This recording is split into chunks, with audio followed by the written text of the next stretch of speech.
Hello बच्चों, let's understand the question first. The question says two parallel straight long conducting wires which are placed at a distance r from each other are carrying equal currents I in opposite direction. तो it means हमारे पास में दो ये infinitely long straight wires हैं और इनमें एक में करंट I फ्लो कर रहा है इस साइड में और एक में करंट इस तरह से I फ्लो कर रहा है इक्वल करंट से बट अपोजिट डायरेक्शन में ना. The value of magnetic induction at a point situated x from one wire in between the wires. तो लेट सपोज यहाँ से जो डिस्टेंस है वो कितना मान लिया हमने x मान लिया. तो ये जो डिस्टेंस हो जाएगी देखो टोटल डिस्टेंस कितनी देखिए हमको r गिवन है. इसका मतलब यहाँ पर हो जाएगा r माइनस x हो जाएगा.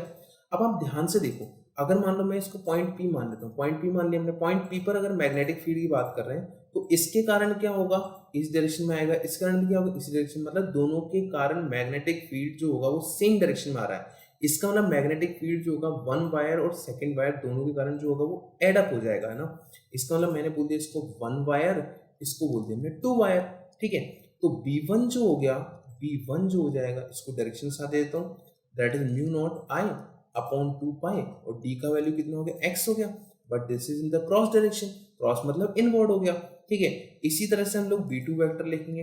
तो B2 वेक्टर हो जाएगा mu naught I upon 2 pi which is r minus x. और ये भी क्रॉस क्योंकि डायरेक्शन इसकी भी अंदर आ रही है. ठीक है. तो इसका मतलब नेट मैग्नेटिक फील्ड जो हो जाएगा नेट फील्ड एट P. तो ये हो जाएगा B vector which is B1 vector plus B2 vector. ठीक है. तो B1 का वैल्यू कितना हो गया mu naught I upon 2 pi x plus हो जाएगा और ये हो जाएगा mu naught I upon 2 pi r minus x. इस तरह से हो जाएगा. अब देखो यहाँ पर हम सॉल्व कर लें इसको. तो ये हो जाएगा mu naught I upon 2 pi common ले लिया. यहाँ हो जाएगा 1 upon x plus 1 upon r minus x. इस तरह से हो जाएगा ना.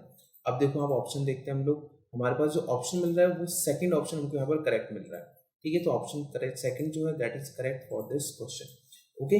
तो हमारे पास में इसका आंसर जो है which is second option. I hope आपको ये क्वेश्चन क्लियर होगा, समझ में आया होगा. ठीक है. Thank you.